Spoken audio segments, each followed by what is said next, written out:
Buenas tardes a todas y a todos y a todos los que estamos aquí y los que están fuera, que también nos están viendo. Y muchas gracias. Quería empezar con una ronda de agradecimientos a las personas y las instituciones que han hecho posible que estemos aquí. La primera es el equipo de educación del Museo Reina Sofía, en especial Cristina Gutiérrez, que es la que se ha ocupado de todas las cuestiones técnicas de esta charla, al equipo técnico que está apoyándonos y a todo el equipo de actividades públicas.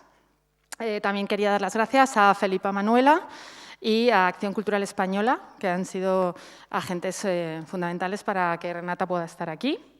Y también tengo que dar las gracias a la Fundación Banco de Santander, sin cuyo patrocinio el Departamento de Educación tampoco podría hacer muchas de las actividades que hace.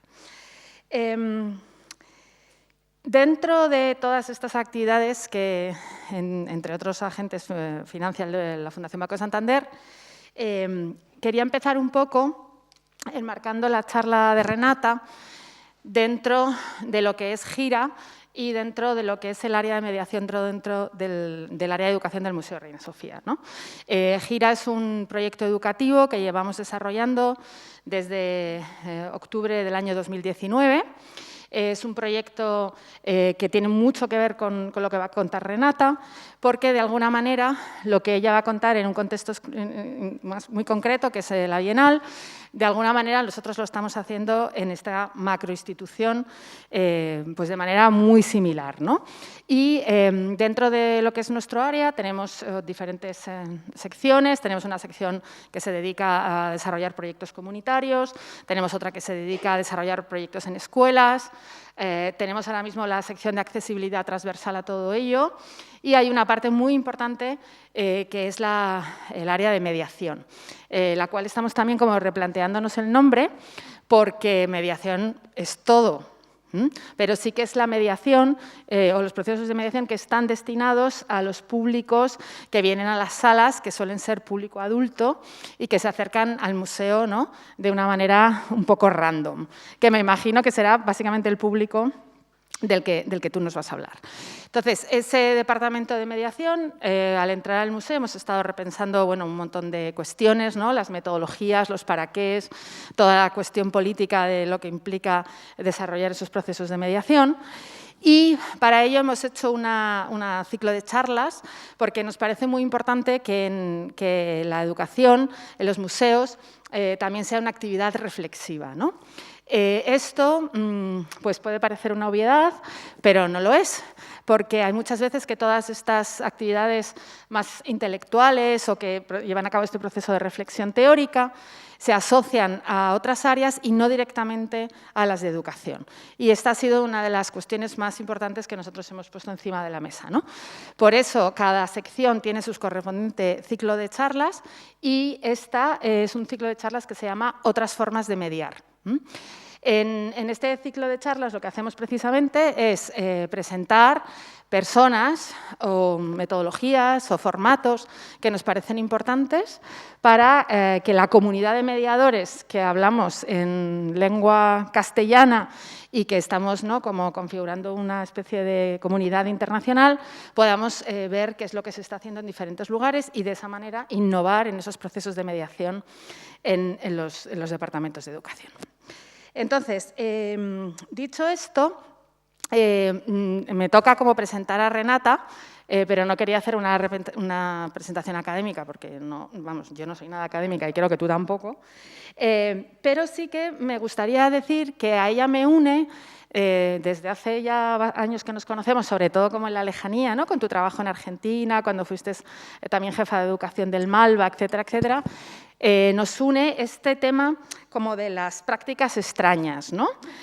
¿No? O sea, prácticas que están en medio, digamos. Que están en medio y precisamente esta semana hemos tenido una visita también de una artista argentina al Departamento de Educación, Ana Gallardo, que nos ha presentado un proyecto muy interesante que se llama La Escuela de Envejecer, y ella hablaba como que a ella le interesaban mucho las prácticas artísticas extrañas que estaban mezcladas con lo social o las prácticas sociales extrañas que estaban mezcladas con lo artístico, y yo creo que en tu perfil sería unir a todo eso las prácticas extrañas en comisariado, ¿no? Un poco también, por consecuencia, digamos. Por consecuencia. Es que sí, porque tampoco es que mi formación haya sido en educación o en curaduría, son trabajos que se van haciendo en la práctica, digamos. Exacto. Pero justamente, como no se te puede definir bien en ninguna de las tres cosas, eso es lo que me parece como muy interesante y es también un poco de los perfiles, ¿no?, que estamos buscando para debatir sobre estas cosas, ¿no? Tampoco quiero decir mucho más, porque lo más interesante hoy lo va a decir Renata, pero sí que todo tu trabajo, yo desde que lo sigo, bueno, uno de los trabajos más importantes de Renata para mí es este libro, que se llama Agítese antes de usar, que lo publicaste en el año 2017, lo editamos en el 16. Que sí. Está publicado por Teorética y el Malva y que es un recorrido por proyectos de educación artística contemporáneos en América Latina que a mí me fascinó. O sea, aprendí muchísimo con este libro, me pareció que tenía una visión muy parecida de lo que yo pienso que es la educación artística del presente y aprendí un montón con él. Muy bien. Bueno, ya viene el segundo, si todo sale bien. Ya viene el segundo, con lo cual pues, este libro está descargable en PDF en la red. Sí, porque está agotado, pero se puede descargar en PDF en la web. Sí, en la web de Malva está todavía. Está descargado. Y este libro tiene dos cosas que me interesa también reseñar del trabajo de Renata, que es esta cuestión de generar materiales y modos de hacer y reflexiones que no sean anglosajonas, que es una cuestión que llevamos trabajando en paralelo desde hace como 5 o 6 años y que me parece muy importante, porque hasta entonces casi todos los materiales que había en mediación y educación artística eran en inglés y de actividades, ¿no?, anglosajonas, ¿no? Sí, ese libro, de hecho, hemos traducido varios textos del portugués y del inglés. Por eso. Entonces, crear estos materiales, cada una como en diferentes momentos, ha sido una de las cosas que hemos hecho. También poniendo otra vez encima de la mesa esta cuestión intelectual y política de la mediación y de todo lo que tiene que ver con la educación. Y, por otro lado, también quiero simplemente reseñar un término que ahora estamos usando mucho en el Departamento de Educación y que a Renata seguro que también le suena, que es este término de cómo los departamentos de educación configuramos eso que Paul Preciado llama la inclusión excluyente, ¿no? O sea, cómo los museos, cuando quieren que haya niños y que haya personas con diversidad funcional y que haya personas migrantes, y ¿no? Quiere que haya todas estas personas, las trae al museo a través de los departamentos de educación y a través de las prácticas de mediación, pero luego en cuanto entran al museo las excluye. Y este es uno de los trabajos como más gordos que estamos haciendo todas desde los departamentos de educación, de deshacer esa lógica de la inclusión excluyente. Sí, justo de eso voy a hablar. Perfecto, genial. Pues entonces, como has dicho eso, pues yo creo que yo me voy a bajar para poder escucharte bien desde abajo. Y bueno, pues seguro que vamos a disfrutar mucho y vamos a aprender mucho con todas las cosas que nos cuentes. Bueno, muchas gracias, María.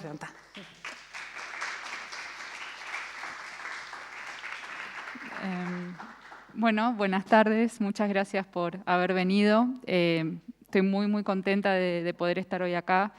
Quiero agradecerle a María por la invitación a compartir este proyecto, a Andrea y a Ana de Felipa Manuela, que me están cuidando mucho, son muy amorosas y la residencia está siendo muy linda, también muy buena.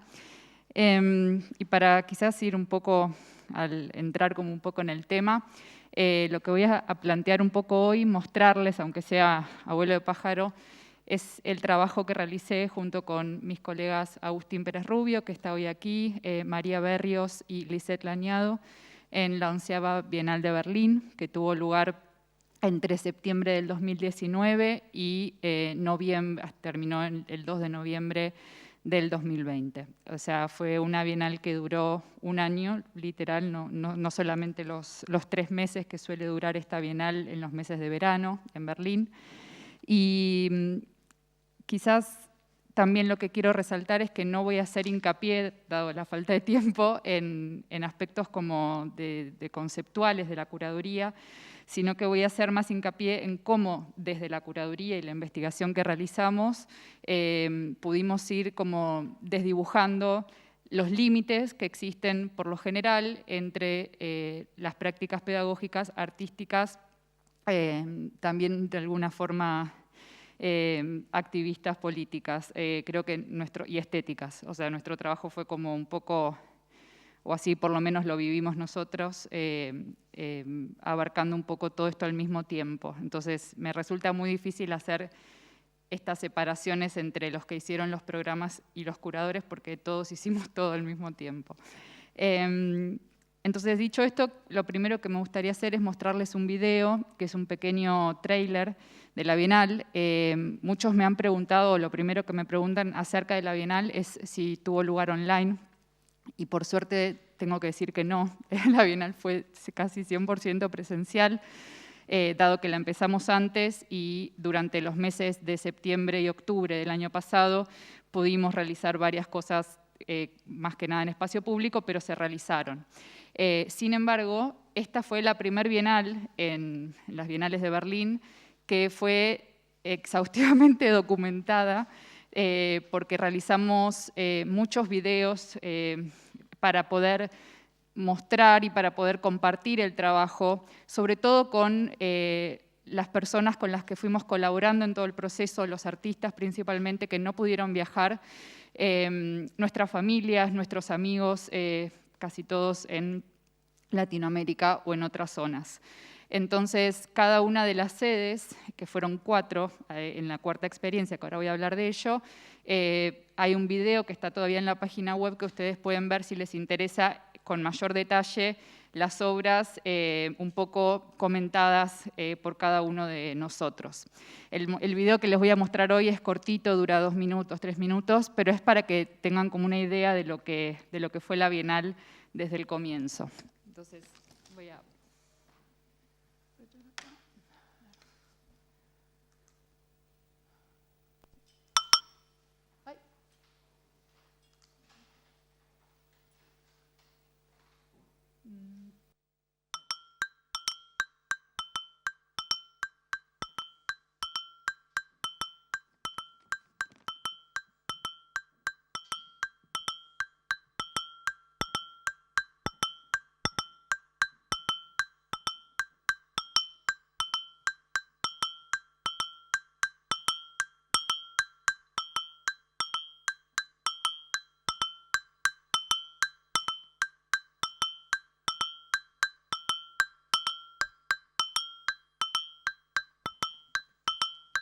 This is a space for sharing stories above all, and these stories that hold us together.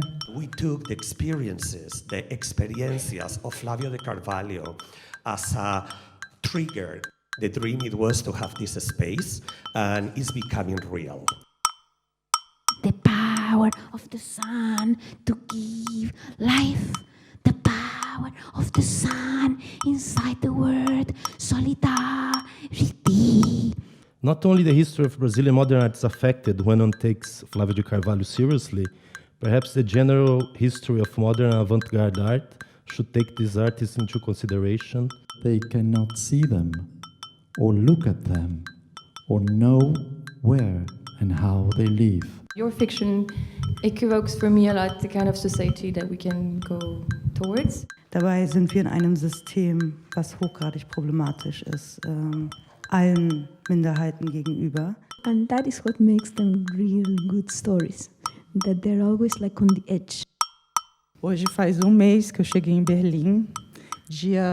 Hoje é sexta-feira, 13, lua cheia, dia de bruxaria. With my eyes drowned in my tears and my hand trembling that I write to you. Entre deux.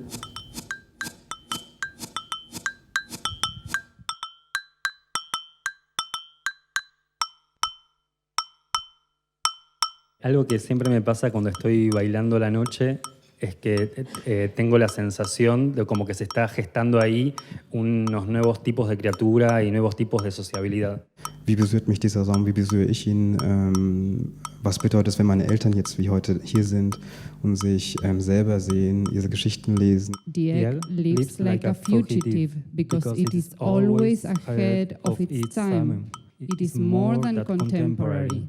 It belongs to the future. It's a crucial moment for us also after 30 years of reunification that we are here to tell our stories and it is heard.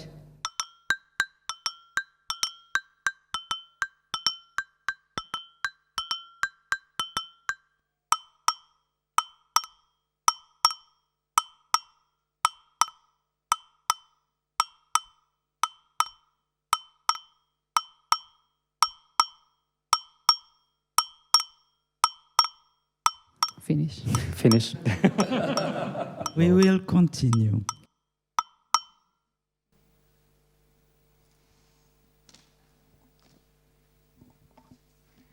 Bueno, esa era la... A ver si puedo poner la primera imagen. Ahí está. Ese es un video que, como decía, era un tráiler que compiló las primeras 3 experiencias. Al final decía que en un cuarto momento, esto fue antes de que comience la etapa final, iban a abrirse las otras 3 sedes en las cuales trabajamos. Entonces, antes como de empezar un poco a contar, que me cuesta mucho también pensar por dónde empezar porque hay tanta información, y trato de ponerme en el lugar de ustedes, que quizás como es algo nuevo también para ustedes, quisiera ser clara y si van teniendo preguntas también me pueden decir. Quisiera empezar con algunas preguntas que nos planteamos nosotros 4 antes de, cuando empezamos a hacer este proyecto, y sobre todo antes de mudarnos a Berlín, porque nos mudamos a Berlín en marzo del 2019, para poder empezar un proyecto que que lo que buscábamos era justamente crear un diálogo con la ciudad.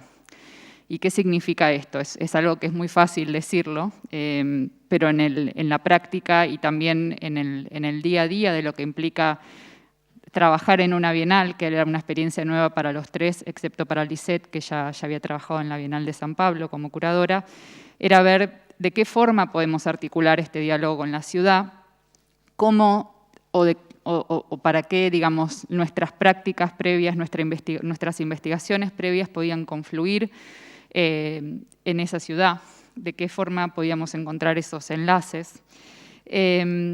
También, por más paradójico que suene, o contradictorio quizás, también pensar dentro de un formato bienal cómo podíamos generar una continuidad en nuestro trabajo, que todos sabemos que una bienal dura por lo general 3 meses, nuestra propuesta desde un inicio fue hacerla de 1 año, pero más allá de eso era 1 año, entonces sabíamos que en algún momento iba a terminar, pero cómo podíamos generar como lazos con las personas con las que veíamos todos los días en el barrio, en el espacio de Ex Rotaprint, que es este edificio. Nuestro espacio era este que está aquí abajo, esta era la entrada. Y por último, que esto es algo también muy importante, cómo bajar o cómo repensar las escalas de una bienal a una escala más humana, a una escala más directa, ¿no? Porque por lo general también las bienales tienen toda una maquinaria de mucha gente, muchos eventos, de todo al mismo tiempo.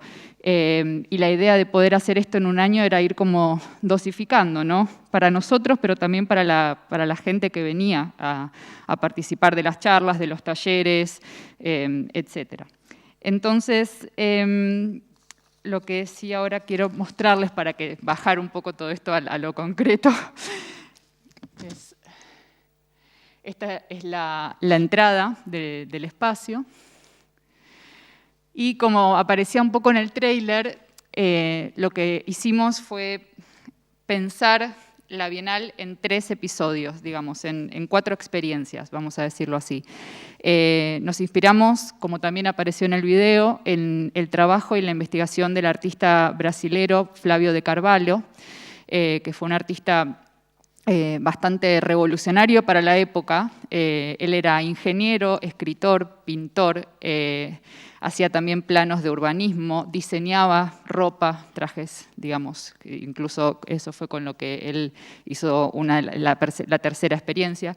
Y sobre todo también era un artista que escribía sobre lo que hacía, digamos.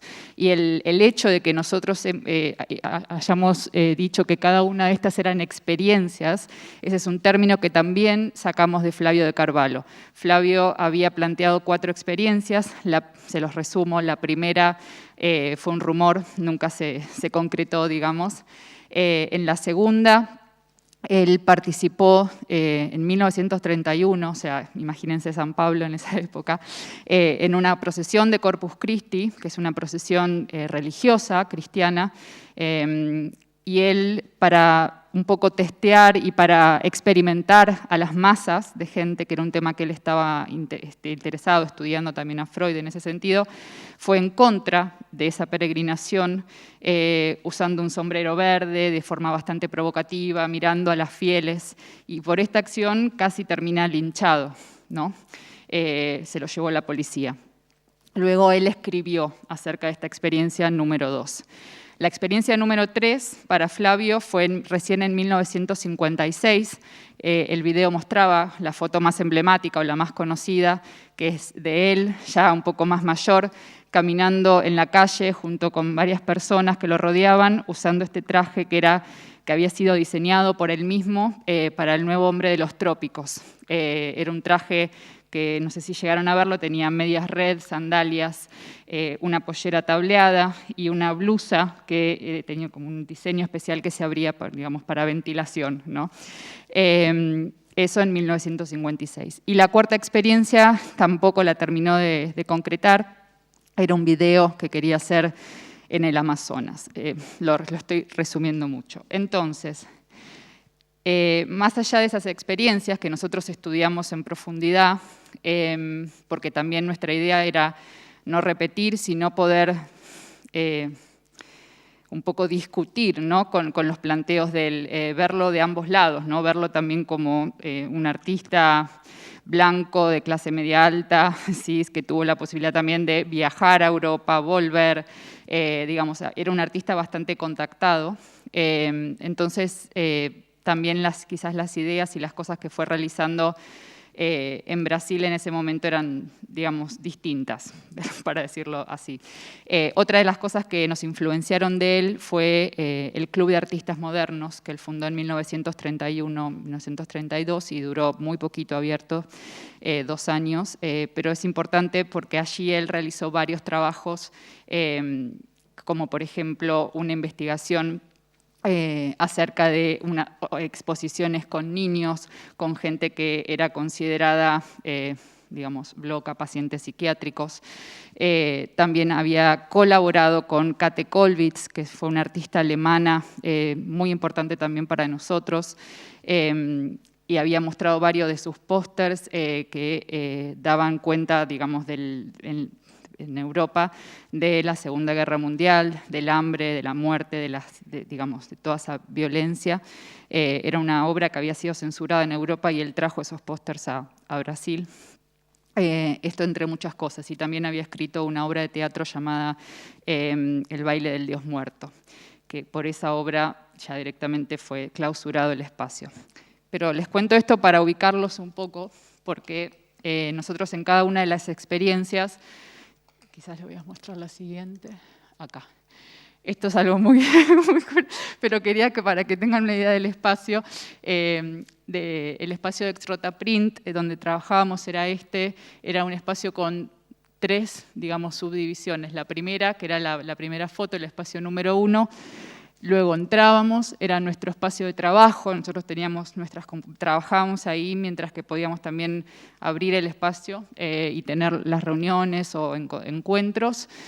Y un espacio más grande, que era donde todo pasaba, todo, porque era un espacio multiuso, con las muestras hacíamos también las actividades ahí adentro, y donde también marqué a estos artistas en especial para hablar un poco de este proceso de trabajo que tuvimos. Porque uno cree que al llegar a Berlín ya teníamos todo resuelto y era muy lejos de ser así. O sea, primero tuvimos que encontrar una metodología de trabajo común entre los 4, que eso fue bastante complejo de por sí.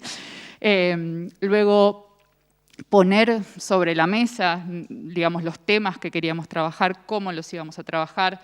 Y también, algo que no dije que es importante, es que estas experiencias que nosotros planteamos en el tiempo eran también una excusa para poder trabajar a largo plazo con los artistas. Entonces, Virginia de Medeiros, que está en Circular, ella fue nuestra artista residente en la experiencia número 2, y Osea Yanov, de Argentina, que fue el residente en la experiencia número 3. Y marqué también a las chicas de Feminist Healthcare Research Group, el grupo feminista de investigación sobre el cuidado y la salud, digamos, eran Julia e Inga, y con ellas también, digamos, con la mayoría de todos los que están acá, trabajamos desde el principio hasta el final. Muchas de las, en el video también aparecían, por ejemplo, una performance que realizaron la gente de, ay, de Bogotá, se me fue el nombre. Ay, el proyecto que era La Luna en el Amazonas. Bueno, ellos también, ¿cómo? Mapa Teatro, perdón, se me fue la calle. Ellos también, esa fue un comienzo para compartir la investigación del proyecto que estaban haciendo para la etapa final de la Bienal. Entonces, ahora sí, volviendo atrás, les quería mostrar esto como un ejemplo de cómo estuvimos trabajando. Cuando llegamos a Berlín, no teníamos una idea muy clara de, bueno, todo el mundo nos decía, bueno, ¿y qué artistas, qué artistas? Y estábamos todavía trabajando y no queríamos simplemente entregar una listita de artistas porque nuestra forma de trabajo con ellos fue bastante distinta en el sentido de lo que fuimos construyendo a lo largo del tiempo. Entonces, este espacio, que es un proyecto que se llama The Remise, era un proyecto que existía en Berlín ya, en el barrio de Neukölln, Kreuzberg, Neukölln, dentro de una escuela. Dentro del patio de una escuela había un depósito, es una historia muy linda, y cuando llegamos, al mes de llegar, nos enteramos de este proyecto. A mí me llegó por Carmen Morsch, que es una teórica, pedagoga, educadora alemana, y yo dije, bueno, si es de Carmen, me interesa ir a verlo. Entonces fuimos, me acuerdo, con Lisette, y nos encontramos en una escuela, en un patio, en un depósito muy, muy chiquitito. Pero cuando entramos, bueno, nos empezaron a explicar un poco de qué iba todo ese proyecto y básicamente, resumiéndolo, el proyecto rescata los archivos de la escuela que dan cuenta de el racismo, por un lado, y la inmigración de los primeros inmigrantes turcos a Alemania luego de la Segunda Guerra Mundial en 1960. Entonces, el propósito de este proyecto era revelar, mostrar esos archivos, pero no simplemente mostrarlos, sino que Carmen, como curadora de ese proyecto, invitó a artistas y a colectivos con los que ella ya trabajaba para, digamos, reconstruir y trabajar estas historias que quedaron perdidas, ¿no? Estos archivos de la escuela daban cuenta de las historias de estos padres, las historias de estos maestros.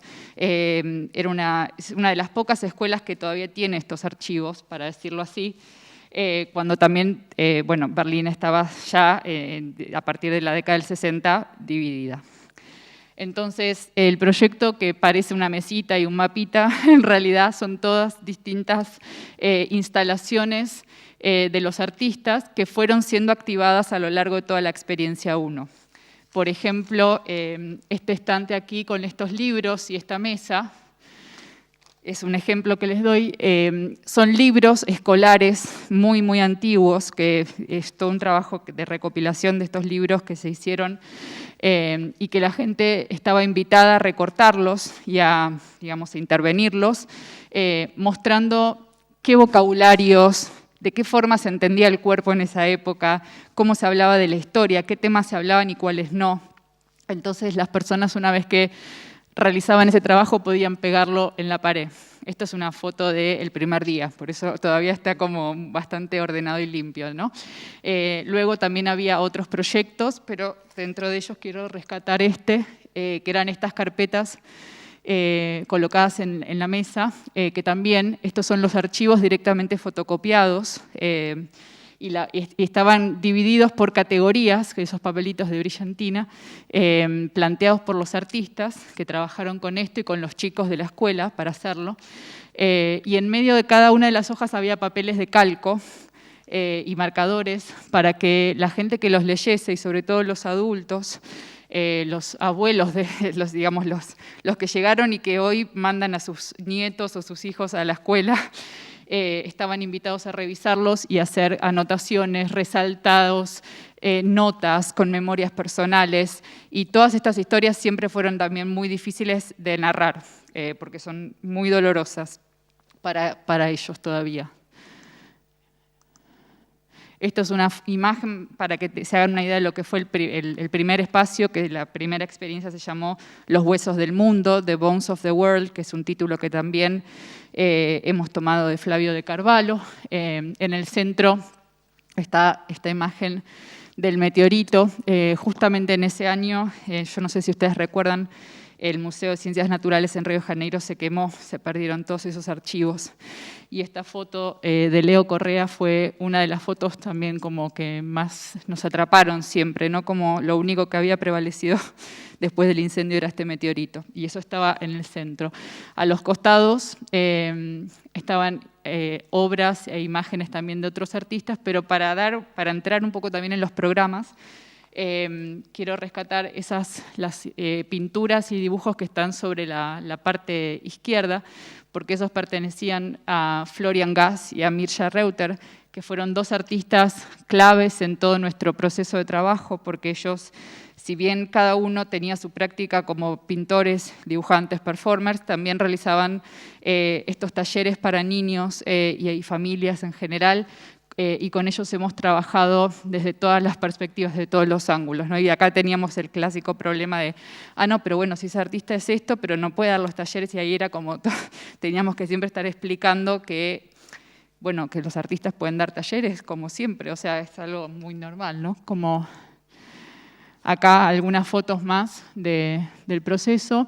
Y acá rescato también en estas dos sillitas, que eran sillas para los niños, que venían bastante también, y el estante que estaba colocado a su altura, con distintas ediciones, sobre todo distintos idiomas, del libro de Mauricio Gatti, En la selva hay mucho por hacer. Esto fue una investigación que trajo, por ejemplo, María Berrios. Con esta investigación nosotros empezamos a descubrir también el mundo de Mauricio Gatti y, digamos, toda la historia, historias que se fueron tejiendo con el tiempo. No me voy a extender mucho, pero esta fue la segunda publicación que también nosotros sacamos. Sacamos una guía, que la guía normal de la Bienal hacia el final, pero también nuestro objetivo era poder tener pequeñas publicaciones que den cuenta de los temas que nos interesaban profundizar. La primera, donde la introducción la hizo Agustín, The Bones of the World, Los huesos del mundo, narró esta primera experiencia donde abrimos el proceso de trabajo a la gente, un poco dando cuenta de dónde venimos, qué nos preguntamos, qué estamos haciendo. La segunda fue la de Flavio de Carvalho, donde dimos cuenta, por primera vez se tradujeron varios textos de Flavio del portugués al inglés y al alemán, y esa introducción la hizo Lisette. Luego estuvo el libro de María, que ella trabajó sobre este libro en particular, y lo hicimos un libro que también era para ser coloreado, eran todas las imágenes, pedimos los permisos de reproducción, y ahí también, digamos, María cuenta toda esta historia en relación al Museo de la Solidaridad, que es otro de los temas que también hemos trabajado. Y por último, la publicación de todos los procesos de largo plazo, que salió al final porque queríamos incluir también las experiencias y voces de los mediadores y mediadoras con los que trabajamos, pero ya voy a llegar a eso. Entonces, bueno, acá está la imagen de Leo. Un poco, estas son imágenes de la publicación, aprovecho para mostrarla también, y cómo estaban ubicadas en el espacio. Acá ya también un poco planteando la obra de Kate Kollwitz, el póster que está ahí arriba, y esta imagen del puño levantado fueron como bastante emblemáticas de ella, bastante conocidas.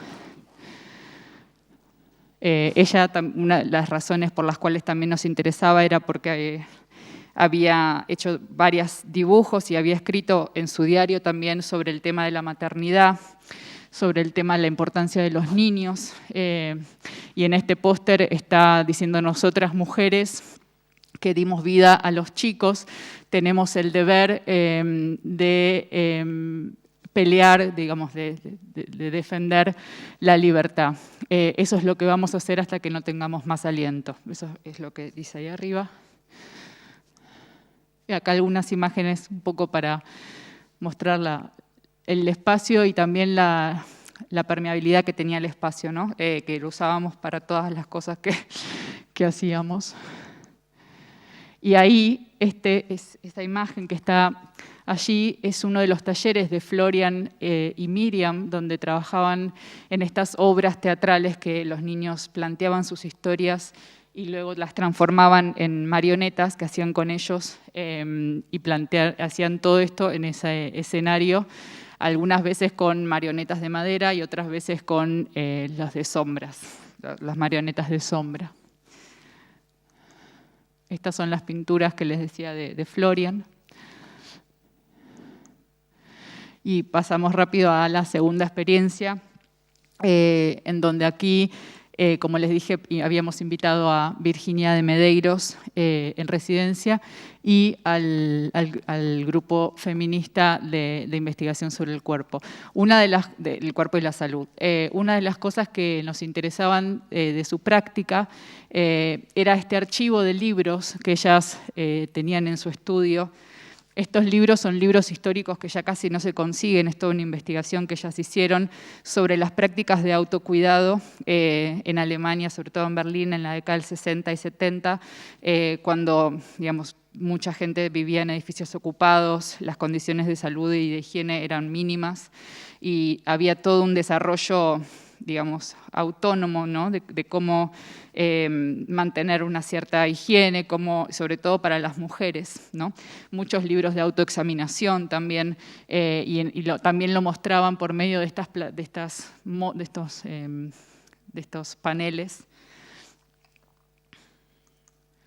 Y esta fue la obra de ellas, al final no fue una publicación, obra, con toda la investigación que hicieron durante los talleres en nuestro espacio y todos los colectivos con los que fueron colaborando. Esta publicación, ellas siempre hacen todo en inglés para que pueda tener más posibilidad de ser leído. Y bueno, también estaba, digamos, se ofrecía también en la Bienal. Estos eran sus talleres, dieron varias charlas, varios talleres, ellas estaban mucho en el espacio, eso era muy lindo, podíamos compartir con ellas casi todos los días que abríamos. Y este es el espacio del fondo, ven cómo cambió también para el segundo, con la instalación de Virginia de Medeiros. En un principio el espacio estaba... uno podría pensar que estaba vacío, pero también lo que hacía ella era reuniones, eventos, estaba ahí leyendo, en la mesa estaban muchos de los libros que ella estaba también consultando para que la gente los pueda ver. Y estoy pasando esto rápido porque quiero ir después a los programas también. Entonces, la experiencia número 3, que se llamó Affect Archives, donde trabajamos con Osias Janov, un artista argentino, y con un artista alemán de origen tamil, Sintuyan Bhattacharya, que Sintuyan fue muy, muy lindo también cómo trabajamos con él y la forma, porque a él lo conocimos estando en Berlín, no lo conocíamos de antes, era nuestro vecino en Wedding, de hecho. Y después de varias charlas con él no es artista, él es teórico, él escribe, y cuando nosotros le planteamos contar su historia en el espacio, fue todo un desafío para él y es algo que trabajamos juntos, y lo que terminó resultando fue esta pequeña instalación que él fue armando a partir de archivos de su propia familia cuando se fueron de Sri Lanka, bueno, fueron exiliados de Sri Lanka en los años 80. Muchos, mucha de la comunidad tamil pasó por Alemania en ese momento, que todavía estaba dividida, para poder cruzar hacia el otro lado. Entonces les daban unas visas de un día. Y él mandó a diseñar este mapa, que es la ciudad de Berlín, con el muro y los puntos por los cuales ellos pasaban para cruzar esas fronteras. En los audios que ven en el fondo, todo estaba escrito en estos paneles, las explicaciones, las valijas de la familia, todo en alemán, tamil e inglés. Y la verdad que también fue muy movilizante porque digamos, la comunidad tamil es una minoría y cuando también vinieron los familiares, los amigos, se hicieron también varias charlas, nada, fue todo muy movilizante para ellos. Esta tercera experiencia, sin embargo, ya ahí nos tocó la pandemia, la habíamos inaugurado a finales de febrero del 2020 y a las 2 semanas se tuvo que cerrar, como se cerró todo en Alemania y, bueno, y en todos lados, y se cancelaron todos los talleres que íbamos a hacer con las escuelas tamiles, todos los talleres que iba a dar OSIAS, todo quedó como un poco en suspenso y al final se terminaron cancelando porque no, incluso cuando volvimos a reabrir el espacio a finales de mayo, esto todavía no se podía hacer. Sí. Este es el espacio de OSIAS, con estas esculturas de sal, lo que ven en el piso es sal, y un video. Este es un trabajo que con él ya veníamos trabajando desde que él estaba en Buenos Aires, antes de que él viaje, y tiene mucho que ver con estas prácticas de él como artista en colaboración con otros colectivos y con otros grupos. Él es un artista que también, por ejemplo, trabajaba en Buenos Aires con padres que tenían niños con con síndrome de Down, autismo, y también trabajaba, para él trabajar también implicaba lo que dijo en la charla, ver un poco trabajar con ese material que, digamos, de la ciudad nocturna, desde la performance, mucho desde el cuerpo, y eso fue todo lo que él fue explorando también a partir de estas, parecen, digamos, figuras, estas son, no sé si se ven bien, pero son cucharas que él fue moldeando y armando como estos seres. Acá hay una foto un poco más detallada.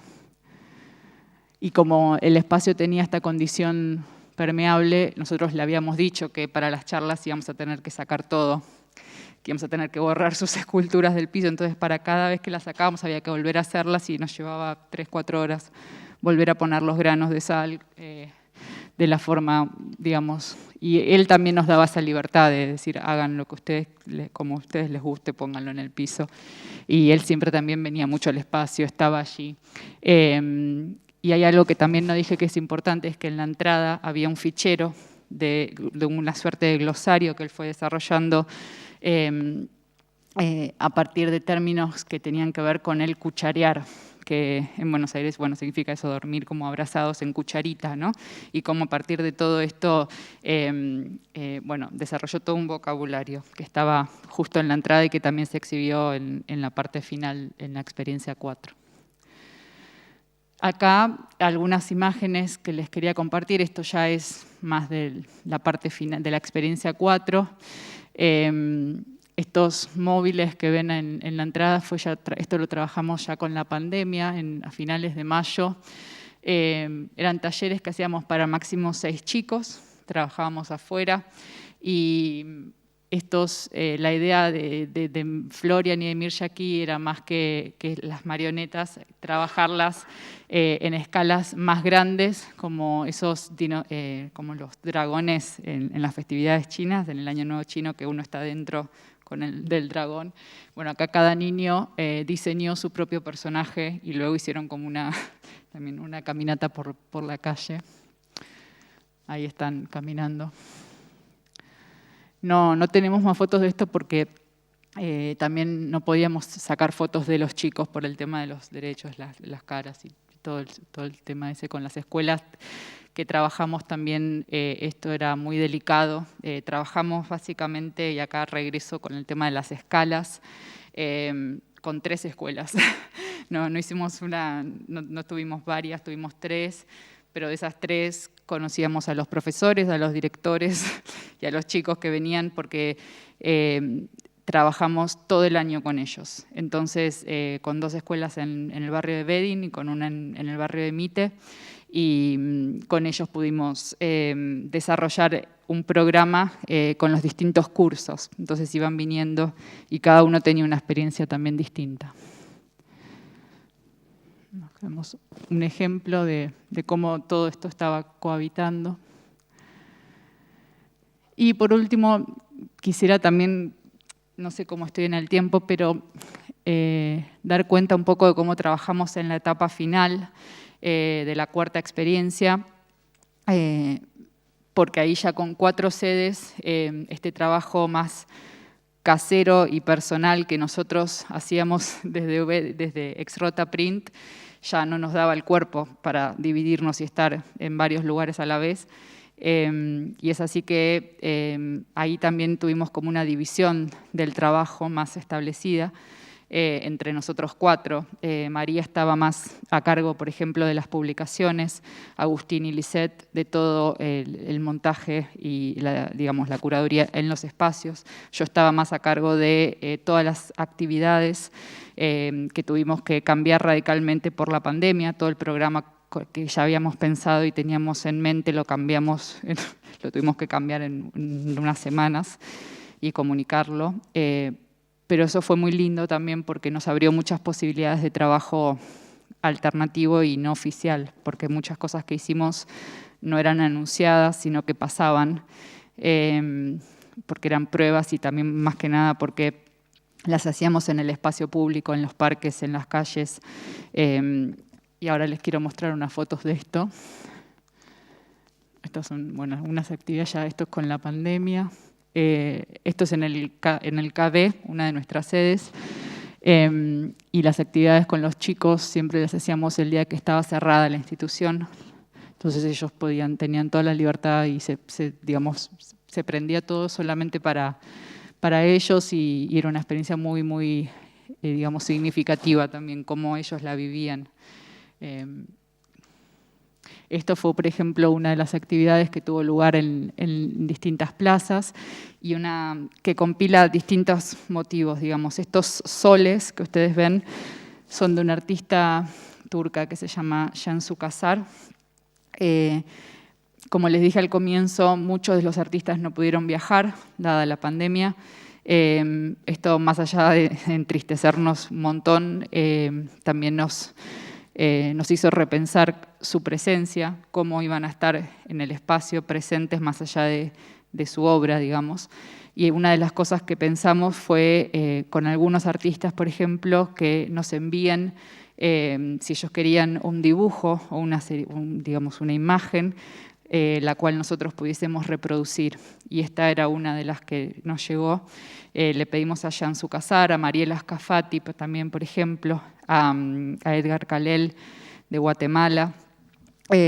Y la gente en esta propuesta, esta era una de las propuestas de 2 de los mediadores, que para decirlo breve y corto eran todos artistas, la mayoría, casi todos, y casi todos también de Latinoamérica, viviendo en Berlín hace mucho. Todos hablaban alemán, pero también hablaban español, algunos también eran turcos, había gente de distintas regiones. Italia también, era bastante amplio el grupo y eran 10 en total.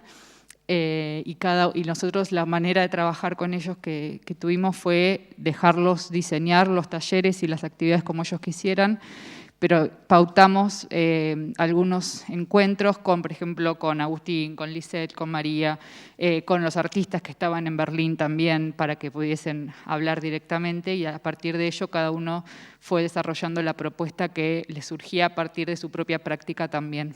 Entonces, en este caso, Hanna y Rushkar, que fueron los encargados de este taller, ellos tenían como una máquina móvil de serigrafías y la llevaron a una plaza para... esto tampoco se anunciaba porque en Berlín es muy difícil todo lo que tiene que ver con permisos públicos. O sea, para hacer una actividad al aire libre hay que pedir un montón de papeles, un montón de autorizaciones. Entonces, si lo hacíamos oficial, no llegábamos con los tiempos. Y entonces íbamos directamente a alguna plaza y bueno, la gente se empezaba a acercar, empezaban a suceder cosas, digamos. Esto fue otro taller que sucedió muy cerca del DAD, que fue otra de las sedes, en Kreuzberg, donde Carla y Riaco, otras 2 mediadoras, realizaron este taller con telas, que se llama It's Not Knot Art. Knot es el nudo, es en inglés, y como Knot Art era todo un ejercicio que fue muy divertido. y estuvimos toda la tarde haciendo ropa, porque también esto tenía que ver con un poco la temática de la sede del DAD.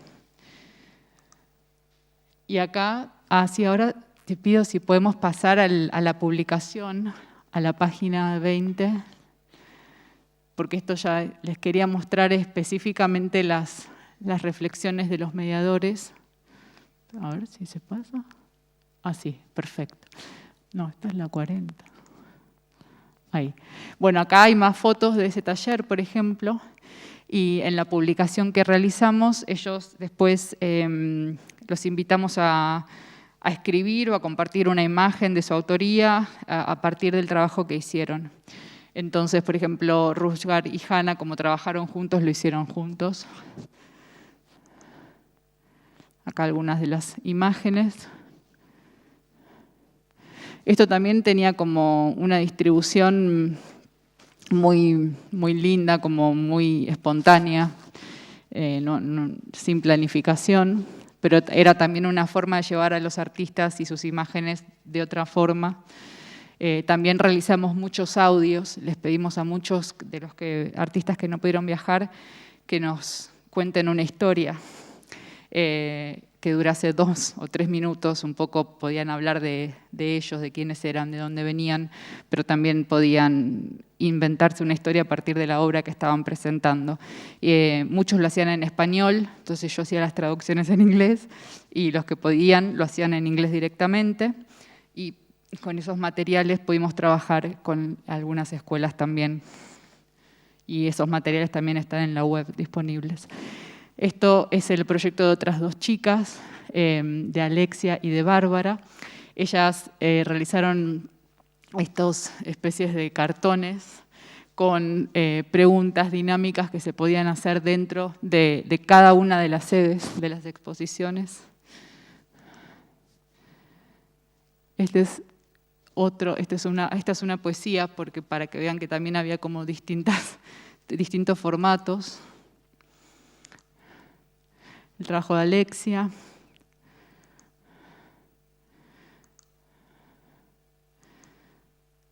Y algo que ahora viendo todo esto que me olvidé de decir, que era en conexión con lo primero que había dicho María, es que nosotros también en este proceso de aterrizaje en la ciudad de Berlín nos parecía muy importante poder hablar y tener como alianzas con las personas del barrio. Alianzas en el buen sentido, alianzas en el sentido de que nos ayuden desde el idioma, porque más allá del alemán se hablaba turco y kurdo.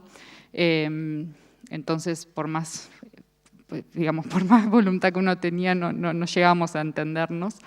Y ahí es que empezamos a trabajar con Dui Wars. Ella fue la responsable de, como el puente, entre las cosas y las ideas y la investigación, y también cómo la fuimos trabajando en el barrio, ¿no? Entonces, a veces nos pasábamos una tarde jugando al bingo con las mujeres ahí en Bedin. Otras veces íbamos a hacer como distintos recorridos de los espacios que ya estaban operando en el barrio. Y, por ejemplo, para las actividades con los niños y familias, muchas veces Duigu tuvo la brillante idea de esto de escribir cartas.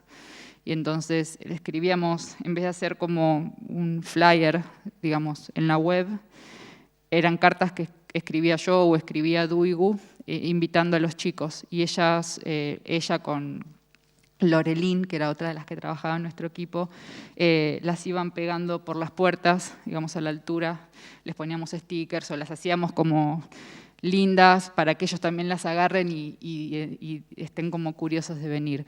Y esto también funcionó porque, ahí otra vez el tema de la escala, ¿no? Muchas veces sucedía que nosotros estábamos trabajando en el espacio y venían algunos padres y nos dejaban a los hijos como espacio de guardería.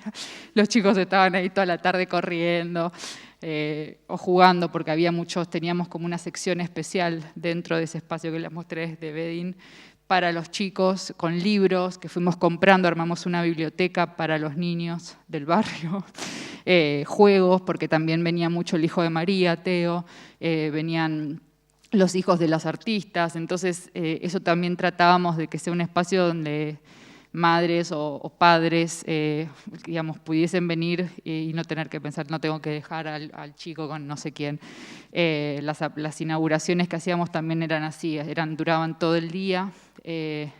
Estos, lo que se llama esos soft openings, los openings de espacios, eran ya antes de la pandemia, los hacíamos así para que la gente pudiese elegir, digamos, durante el día a qué horario venir y estar cómodos, digamos, ¿no? Y lo otro que quería decir era en relación a la palabra exchange, intercambio, porque esta publicación se llama Languages of Exchange, lenguajes de intercambio sería. Nosotros no usamos la palabra mediación, un poco volviendo a lo que planteaba María al comienzo, porque lo que nos preguntábamos con Duigu muchas veces era, bueno, en general en las instituciones tenemos la parte de educación y tenemos la parte de programas públicos. ¿Y quiénes son esos públicos? De los programas públicos y los de educación, bueno, será todo el resto, digamos, ¿no? ¿Quiénes son? Entonces, ¿y a quién estamos educando en última instancia? ¿Por qué tenemos como esa función de tenemos que educar a los públicos? Entonces, lo que pensamos para tratar de borrar como esas diferencias es pensar un programa de exchange. Y así fue como lo llamamos. Que se llamaba Weaving Solidarities, como tejiendo solidaridades, ese era el nombre original antes de la pandemia. Bueno, después todo cambió y se reconfiguró, pero lo que no cambió fue la forma de trabajo que habíamos pautado, más intergeneracional quizás, y también esto fue todo un desafío en la web, porque nos decían, bueno, ¿y cómo va lo de ustedes? ¿Dónde ponemos los programas? Entonces eso fue un desafío hasta el final, que trabajamos muchísimo, desde la elección de cada palabra, desde los vocabularios que usábamos, desde cómo explicábamos cada cosa que poníamos. En ese sentido, el trabajo sobre todo de María, ¿no? Como esto de revisar, no era solamente revisar los textos de las publicaciones, sino revisar todos los textos que hablaban de la Bienal. Y esto es un trabajo muy fino que nos interesaba hacer para que no queden cables sueltos por ahí, ¿no? De estas, a veces, explicaciones que no se entienden, ¿no? O que están en la web y que, digamos, son conceptos que quizás no se llegan a entender en una primera lectura.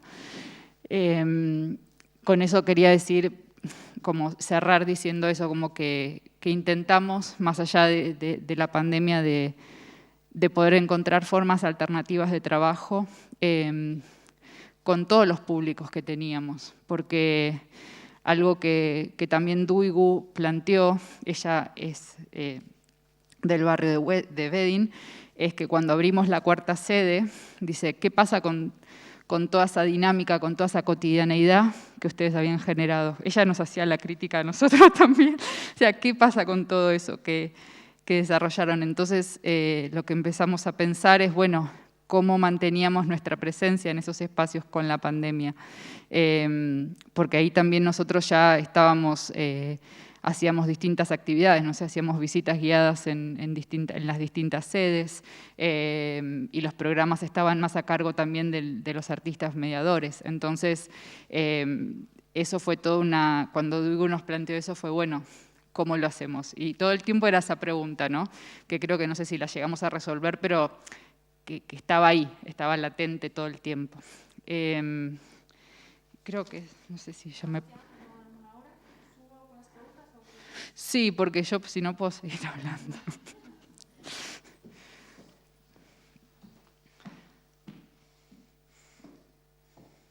Vi que estabas anotando mucho, así que me da un poco de miedo ver todo lo que vas a decir ahora.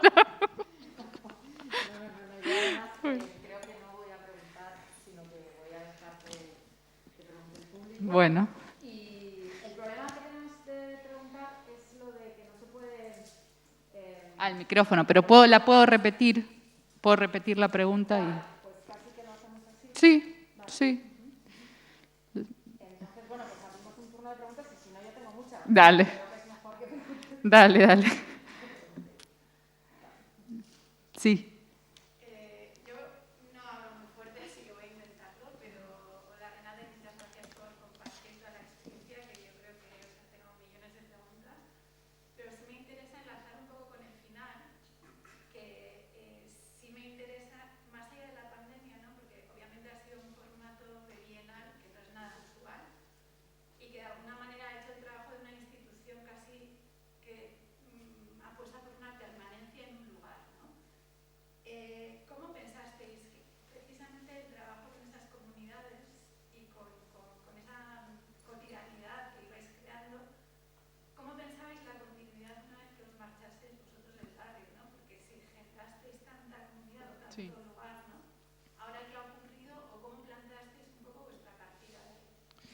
Bueno, la pregunta la repito entonces, ¿cómo pensamos la continuidad en ese espacio una vez que la Bienal ya estuviese finalizada?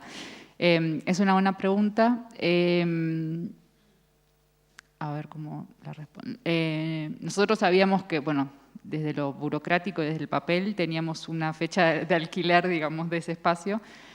Durante todo ese año que trabajamos, olvidé decir que esto es muy importante, el diálogo constante que tuvimos con las personas que estaban en ese edificio, porque ese edificio, no conté la historia, ese edificio es una cooperativa ex-Rotaprint en Berlín, que es el proyecto de 2 artistas locales que recuperaron el edificio hace 10 años. El barrio de Berlín está siendo gentrificado y hay muchas construcciones nuevas, digamos, y el edificio que es histórico se iba a destruir con el fin de construir una edificación, unas viviendas. Entonces el proyecto en sí ya nos interesaba y también nos interesaba el hecho de que sea una cooperativa y que tuviese una vida más allá de nosotros. Ese espacio como edificio en donde cohabitan desde carpinteros, profesores, alumnos, inmigrantes que estudian alemán, clases, teníamos una escuela enfrente de nuestro espacio,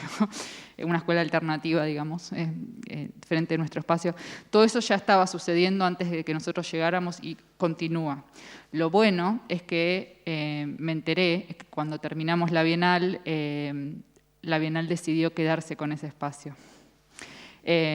Digamos, quedarse no desde la apropiación, sino poder seguir generando esa continuidad, porque ya había, y esto es algo que a mí me puso muy contenta, porque significa que todo lo que hicimos movió algunas estructuras dentro de esa institución.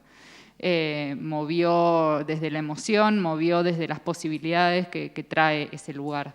Entonces yo no sé lo que van a hacer ahora ahí, la verdad es que no lo sé, pero me alegra que la Bienal de alguna forma pueda seguir encontrando maneras distintas de poder estar y habitar y seguir generando un vínculo con ese barrio, ¿no? Sí. Sí. Sí.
Sí, eso es muy bueno.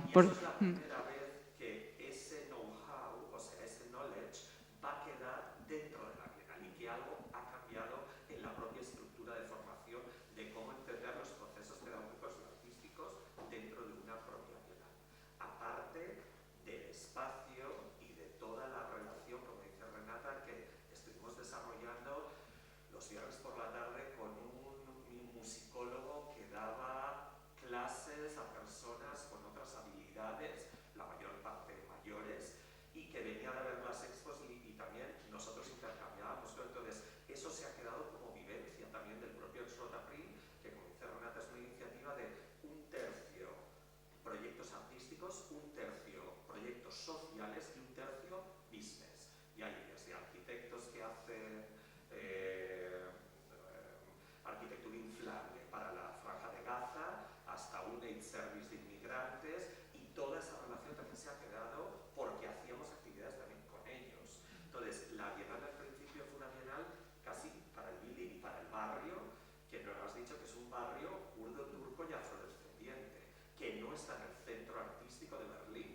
eso era muy importante, pero que a la vez tampoco es que está aislado ni que digamos, sino que Xavi está cerca, Valerie Begin está cerca, y hay otros proyectos artísticos o culturales también, ¿no? Es decir, que tampoco íbamos de exploradores, pero una de las cosas más importantes, el por qué seleccionamos eso, era porque estábamos en contra de promulgar de nuevo la idea de que una bienal, aun no queriendo, trae gentrificación.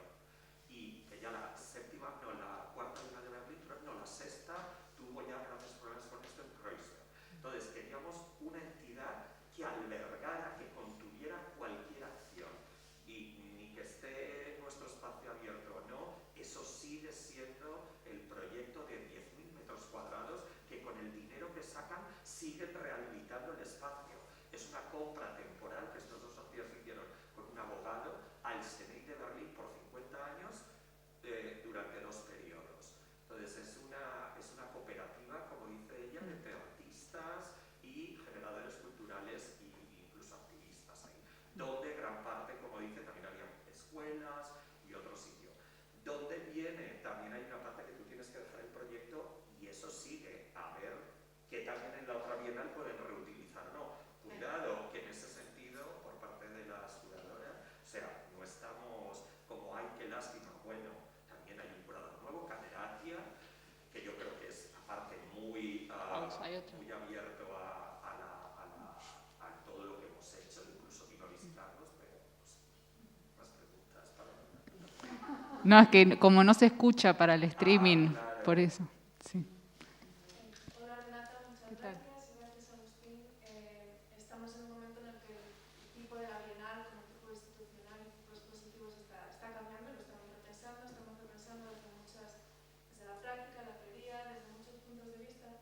Y mi pregunta para vosotras es, este modelo tan interesante que habéis generado en la práctica durante este año, que está tan situado, ¿no? Y tan localizado en un contexto muy específico, en un tiempo muy específico, ¿hasta qué punto veis que puede ser transmutable a otros contextos institucionales y sociales, ¿no? En los que vosotros trabajáis o vais a trabajar?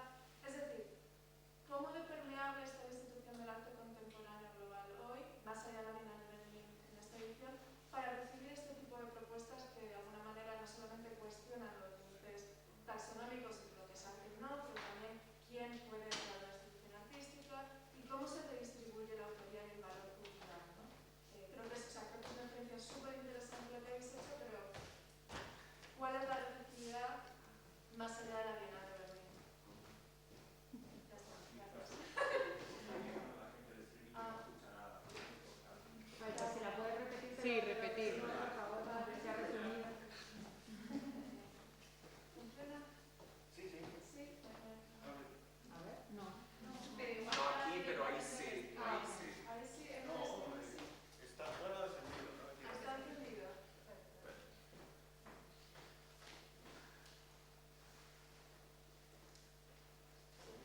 Hay aquí otro.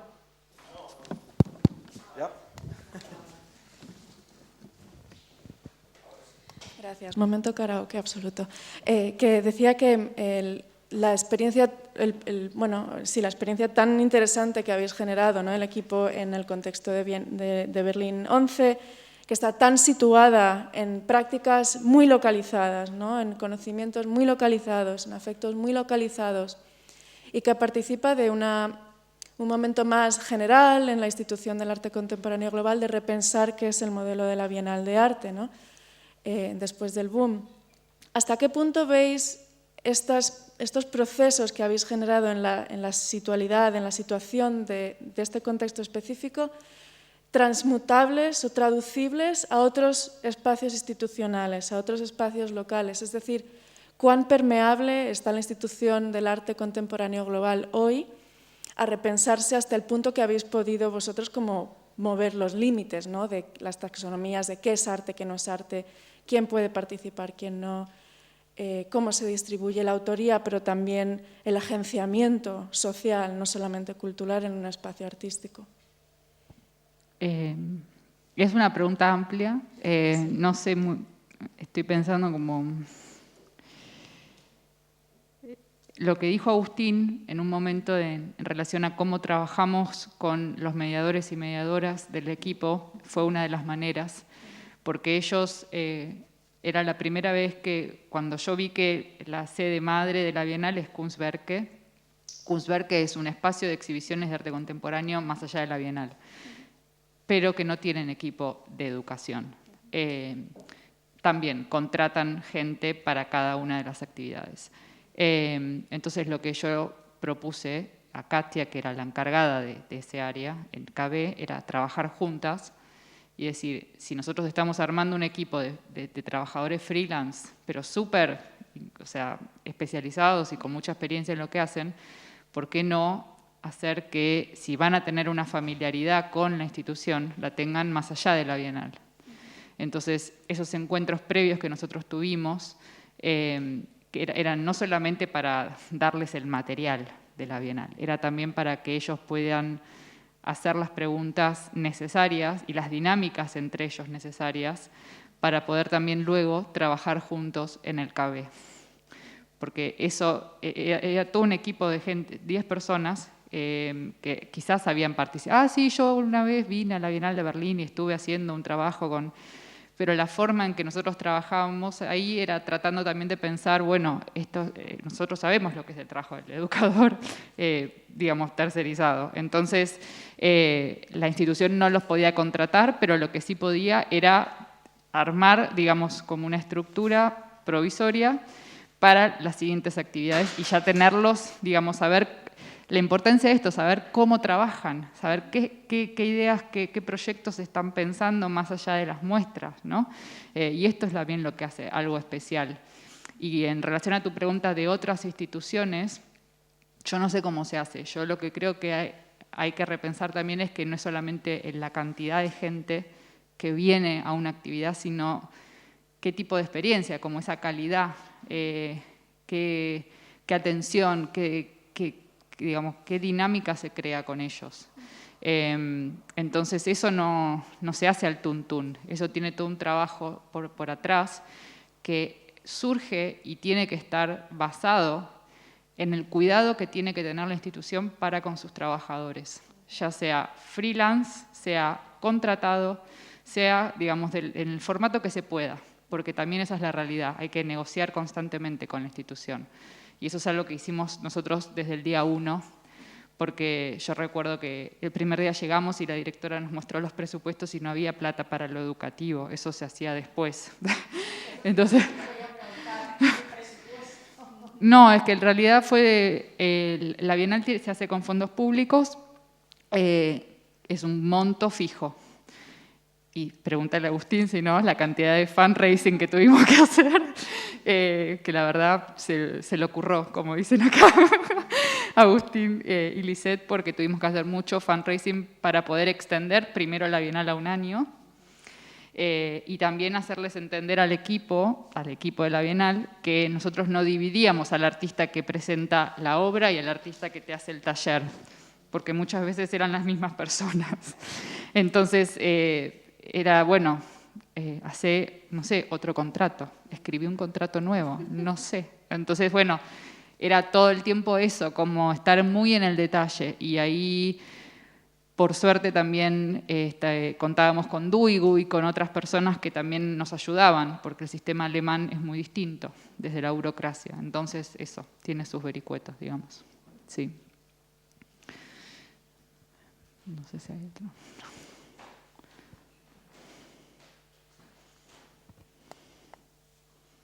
No sé si hay otra pregunta o María, quizás, quiere preguntar algo. ¿Te da miedo? No. Yo pregunto en los 10 minutos así un poco que quedan. No sé, esto está, ¿no? Sí. Bueno, a mí me gustaría que comentases un poco más el modelo, y además si está aquí Agustín es muy interesante porque me imagino que en algún momento... O sea, no sé muy bien cómo es la genealogía, pero me imagino que contratarían o seleccionarían a Agustín. ¿Y Agustín, ampliaste la invitación o cómo fue? Esa es una historia muy bonita que siempre aparte en cada presentación la solemos contar, porque la Bienal de Berlín invita a 14 curadoras y curadores de todo el mundo.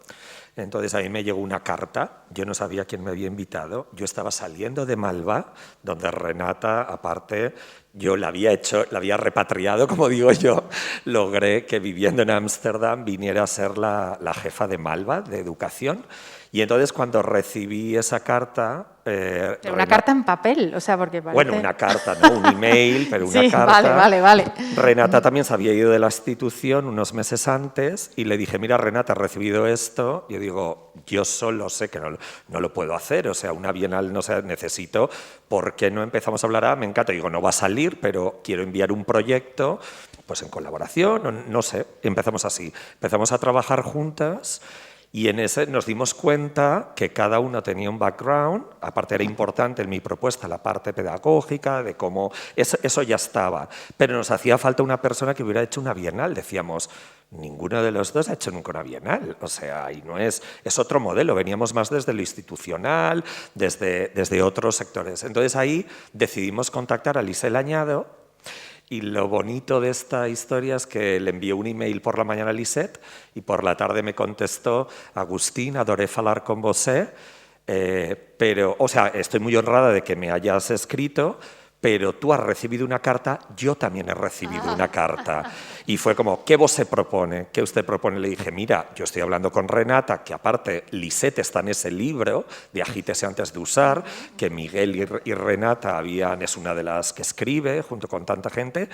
¿Qué propones? Digo, somos colegas y compañeros, hagamos un Skype. Hicimos un Skype de 1 hora y al día siguiente me escribió el email diciendo adoré falar con vosé tiene moitas cosas que yo non ten, mas yo tengo moitas cosas que vosé non ten. Vamos a hacer una equipa increíble. Invitemos a María Berrios y desde que yo la conocíamos a nivel de textos, de tal, nunca habíamos trabajado juntas y las 4 empezamos a trabajar desde el principio. Entonces le pedimos a la Bienal si podíamos enviar un proyecto juntas, 2 de los participantes que se quedaron como en shock, diciendo cómo han llegado a saber que estos 2 están invitados.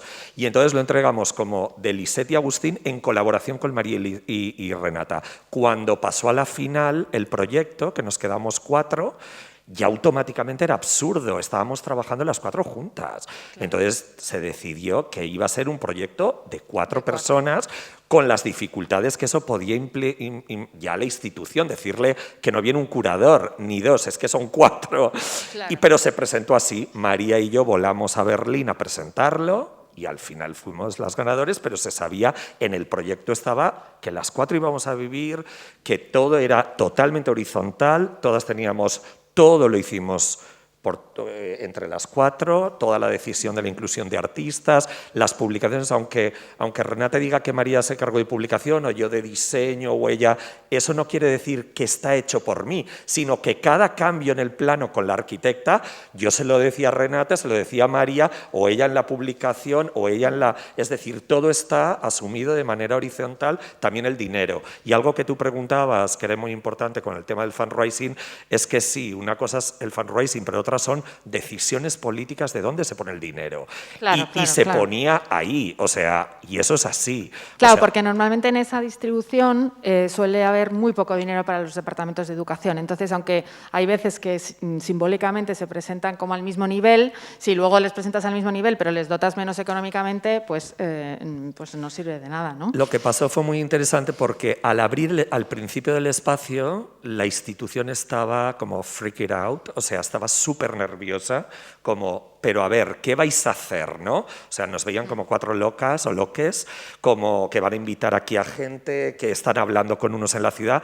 Cuando empezamos ya con el espacio y a darse cuenta que podía ocurrir una performance de una señora que había estado en Documenta, como Cecilia, pero a la vez podías hacer una cosa para los niños del barrio y tal, empezaron a entender esa relación y entonces ya como que se niveló de una manera rasa y comprensiva que puedes perfectamente que un artista exponga o que un artista haga esto, que alguien haga el texto, que alguien...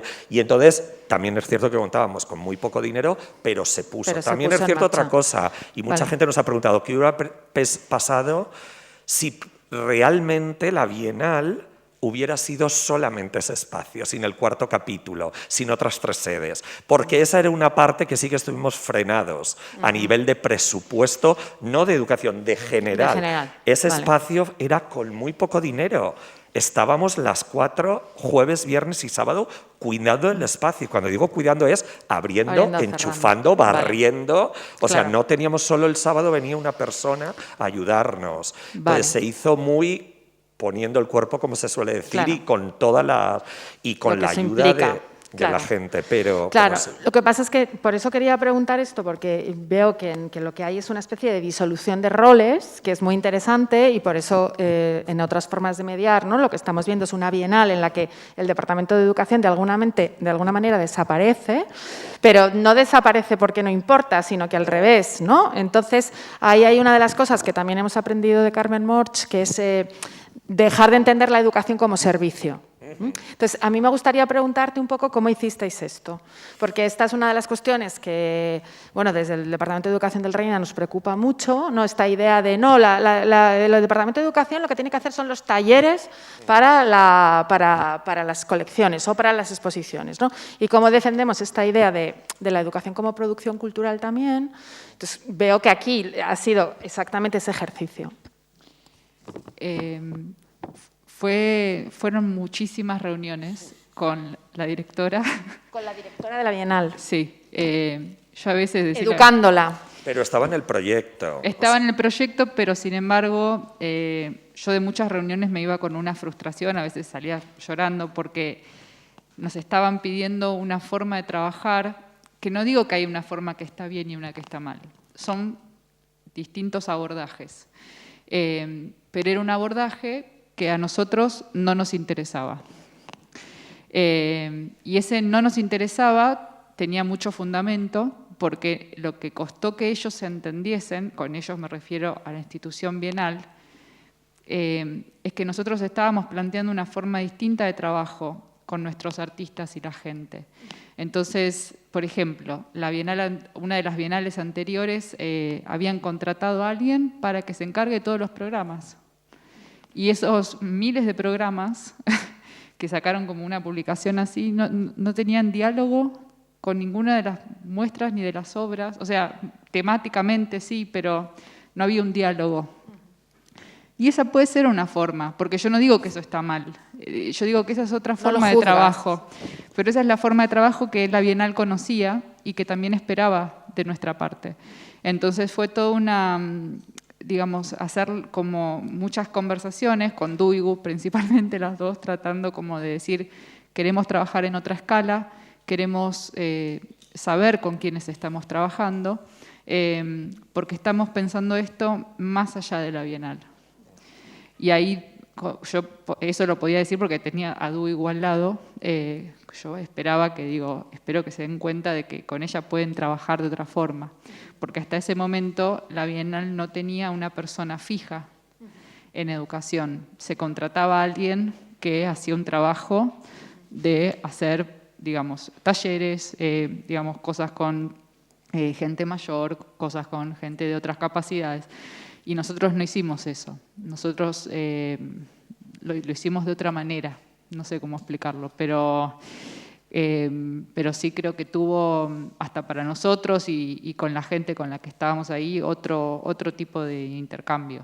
Eso no. Sí, bueno, lo que tú comentabas, esto de los lenguajes de intercambio, ¿no? O sea, también me ha parecido muy interesante. Al principio, o sea, como que muchas veces me molesta que se borre la palabra mediación, o hay veces que ahora tenemos el debate, ¿no? Borrar mediación, mudar educación, y de repente es como departamento de intercambio, ¿te imaginas, no?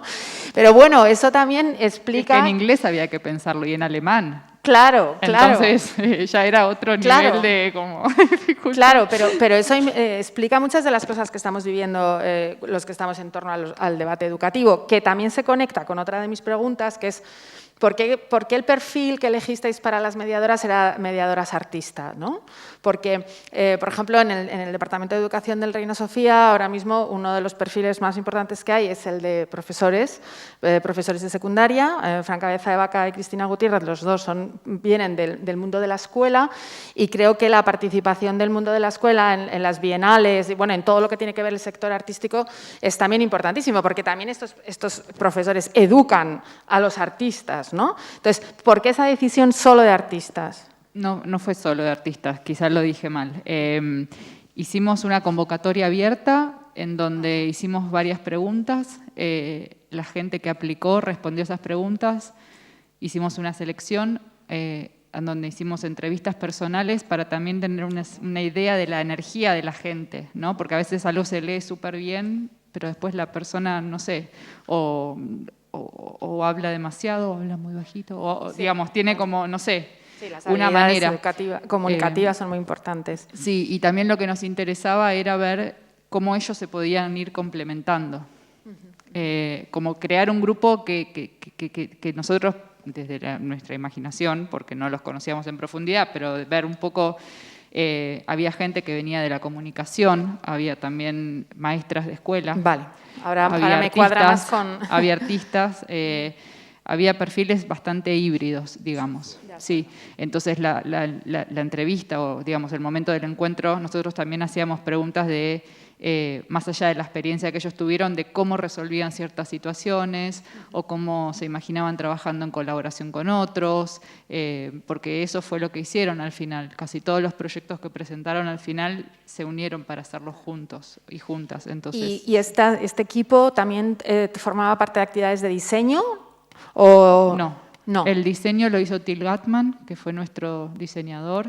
No, de diseño de las actividades educativas. Ah, perdón, sí, perdón. Ellos hacían la propuesta, vale, y luego la conversábamos con tú, conmigo, con Lorelín, con Isra, que digamos, eran el equipo. Pero sí, ellos planteaban. Y algunos hacían recorridos de talleres en las muestras, con un cierto tema, con las obras. Otros hacían, como viste, esos carteles, esas, digamos, tarjetas. Otros hacían cosas en el espacio público. Era como muy variado las propuestas que nos presentaron. Y algunos serían artistas también, ¿no? Pero, sí, pero no eran únicamente artistas, ¿no? No eran únicamente artistas. Claro. No. Es que a mí me parece muy interesante en este momento... Había un músico, por ejemplo. Por ejemplo, ¿no? Claro, había un músico que no tenía nada que ver con el lenguaje visual. Él era músico y trabajaba desde el sonido. Claro. No, que hay un poco este debate de los perfiles de las personas que trabajan en mediación, como que hay un perfil que viene del mundo de la educación, hay otro perfil que viene del mundo del arte y otro que viene del mundo del activismo, ¿no? Y hay veces que hay instituciones que solamente como que eligen determinado contexto, ¿no? Y bueno, me parece interesante debatir sobre ello, porque cuando son educadores o personas que vienen del mundo de la pedagogía, es un perfil que hay mucha gente que no le gusta cuando son tareas educativas, y entonces de repente dicen, ya no vamos a elegir más a personas de educación, vamos a elegir artistas. Y entonces dices, ole tú, ¿no? O sea, sí, pero ¿qué está pasando aquí? Entonces, por eso te hacía esa pregunta. Pero para nosotros era muy importante también que ese equipo esté formado por gente que, no digo que no sean alemanes, pero que o ellos hayan nacido en otro lado o que sus familias vengan de otro lugar, claro, porque entendían desde dónde también estábamos hablando, claro, y desde dónde hablaban los artistas con los que estábamos trabajando. Claro. Entonces eso también hacía, muchos de ellos habían tenido también, por ejemplo, experiencias de discriminación dando una visita, claro, por el color de su piel, por ejemplo. Claro. O sea, entonces hemos escuchado de todo, cosas buenas y cosas terribles que pasan con estas cosas, ¿no? Cuando ponemos, claro, el cuerpo en una situación de exposición absoluta, como, claro, cualquier tipo de actividad, claro, pasan estas cosas. Entonces nos interesaba trabajar con personas que pudiesen recibir como estas bombas un poco y que también pudiesen estar a la altura de poder resolver. Y en ese sentido nosotros tuvimos muchas charlas con ellos diciendo, bueno, ¿qué hago? ¿La Bienal me da permiso para hacer esto si me pasa esto de vuelta? Decir, cancelo la visita porque esta persona me está hablando, claro, de una manera que no corresponde. Sí, esas tensiones, ¿no? Claro, que son tan importantes. Y ahí era confianza absoluta en ellos, porque yo no estaba controlando, ni mucho menos todo lo que ellos hacían. Yo confiaba en las propuestas y en la experiencia que ellos tenían, y Duigu también, entonces era así.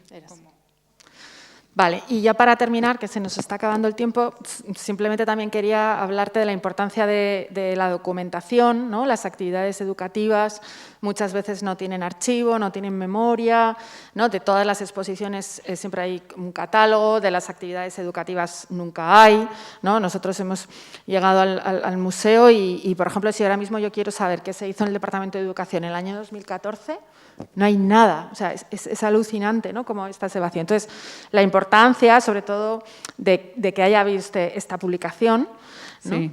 Sí, que la peleamos hasta el final. Claro, y la importancia de publicar, ¿no? O sea, que las personas de educación escribamos, no escribimos como los curadores, ni escribimos como los artistas, escribimos de otra manera, pero esto es muy importante, ¿no? Sí, ahí está todo el trabajo para mí, como un poco la base. Yo no lo veo como una línea, lo veo como un círculo, que se completa el trabajo, porque estamos hablando un poco desde, como casi tocando con los inicios, ¿no? Desde cómo trabajábamos. Fue la última en salir, se publicó este año en enero, porque tuvimos que editar y trabajar con también los textos y las colaboraciones de los mediadores, de algunos de los artistas, que también está, y para que sepan, la publicación está descargable en la web de la Bienal en Alemania en inglés. Es la única que está descargable para ser compartida, sí. Claro, pero esos documentos son importantísimas. Yo creo que casi todas las que estamos aquí conocemos Contradecirse una misma, ¿no? De Carmen Morch, que es un libro de referencia. Total, y yo lo tengo en PDF. Así claro, o sea, es que es como que siempre vuelves, ¿no? A ese texto, que además habló, ¿no? De la documenta en la que Carmen, ¿no? Y todo eso, y que es muy importante también hacer ese ejercicio de documentación, ¿no? Y de reflexión del trabajo de que uno hace. reflexión, claro, no tanto de evaluación, pero sí como de determinar que la educación es una práctica intelectual también y que, por lo tanto, necesita ese archivo para poder reflexionar sobre él y para poder seguir avanzando. Sí. De todos modos, escuchándote, me ha surgido como una pregunta, porque cuando estabas hablando, María, también parecía que tú querías segmentar. ¿Que yo quería? Parecía que en tu enunciación parecía que querías segmentar de dónde viene la educación. Y entonces, una de las cosas que dices, porque decías, no, es que puede venir del activismo, de los artistas o de la gente de educación. Es que para mí viene de todos. O sea, y en la Bienal y en esta publicación te vas a ver a Feminist Healthcare Group, que son unas chicas artistas, pero que hacen activismo sobre los cuidados del cuerpo, con Sintuyán Baranillán, que es un geógrafo político, con Renata y Duigu, que vienen Duigu viene de sociología, pero todo a la vez es, ¿sabes? O sea, es un intercambio pedagógico. Entonces, yo sé el tú por dónde vas, ¿no? Como querer reivindicar esa posición, pero justamente creo que la Bienal lo que es un ejercicio más allá, y era fuerte, y mira que te lo decimos nosotros que venimos de institución, de Malva o de Musac, claro, pero aún así... Es que creo que precisamente el formato de Bienal, como es más experimental, permite hacer eso, porque tú sabes lo difícil que es hacerlo en una institución en la que está esto, ¿no? Actividades públicas, tal. Son otros tiempos también. Pues, claro, por eso es esta invitación, ¿no? O sea, esta invitación es para formatos que en unos momentos dados son más experimentales, pero que nos pueden dar pistas para hacer nuevas institucionalidades en las que la educación esté pues a un nivel que yo creo que la palabra que más se ha repetido es esa democracia, ¿no? Esa poner todo en el mismo lugar. Es que la educación viene también de la obra de los artistas, por eso yo no segmento. Una de las cosas que siempre, que con la Bienal, tú le has preguntado antes a Renata, ¿cómo al final convencisteis, ¿no? A la directora y tal? Sí. Creo que a la directora lo entendió cuando, con la primera publicación. La primera publicación, En la jungla hay mucho por hacer, es un picture book, un coloring book, de un anarquista político que en 1971 Uruguay le tiene que explicar a su hija por qué está metido en la cárcel. Le dice a su mujer, tu hija de 6 años te pregunta, y a través de las cartas y de los dibujos le explica a una niña de 6 años por qué su papá está en la cárcel. Pero claro, la sociedad es la selva y vienen los hunters, que son los milicos, a meterlos en la cárcel. O sea, todos somos el zoo, etc. Cuando vieron eso y que se iba a convertir en una publicación que tenía una entidad de publicación que había sido publicada anteriormente por los movimientos sociales anarquistas en los años 70, que se había publicado en la Alemania, que a la vez era una herramienta de educación, que para los niños divertida y que podía ser, y luego que encontramos el film, que lo restauramos, ¿no? Entonces, ahí la directora dijo, ah, claro, o sea, es que esto es un material educativo, pero es una obra de arte, pero es un...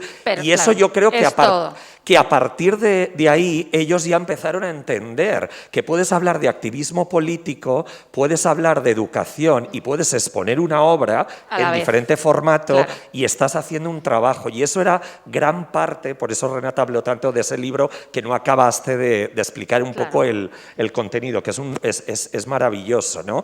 Pero creo que ahí, en ese tipo de cosas, ellos, como que ya la institución... Que tampoco puedo ponerme en el detalle de todo lo que había ahí porque no nos vamos nunca más, creo. No, pero lo decía para que en la cabeza de una directora de institución, como entender que íbamos a trabajar a un plano...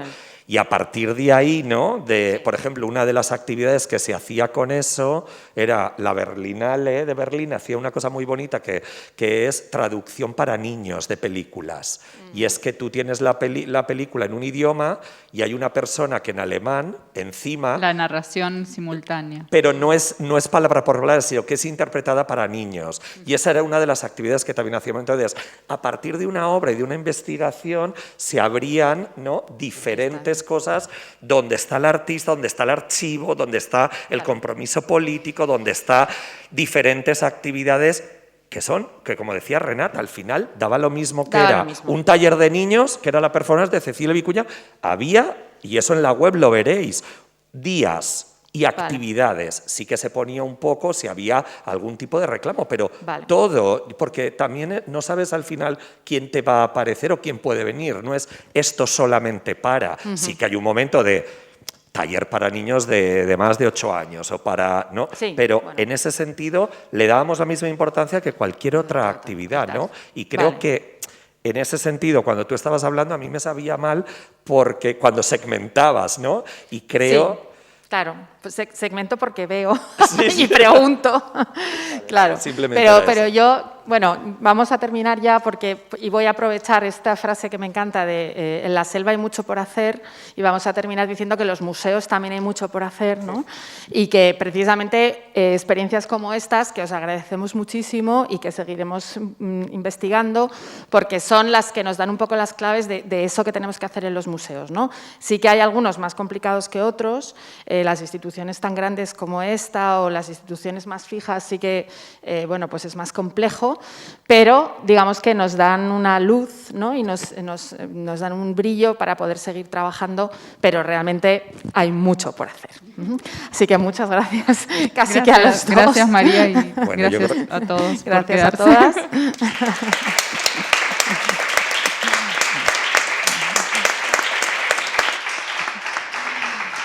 Y nada, en la temporada de otoño seguramente tendremos a Marina de Caro, que también va a explicarnos cómo trabajó en la Bienal de Mercosur, así que seguiremos con todas estas reflexiones en torno a otras formas de mediar. Muchas gracias a todas, a todes y a todos.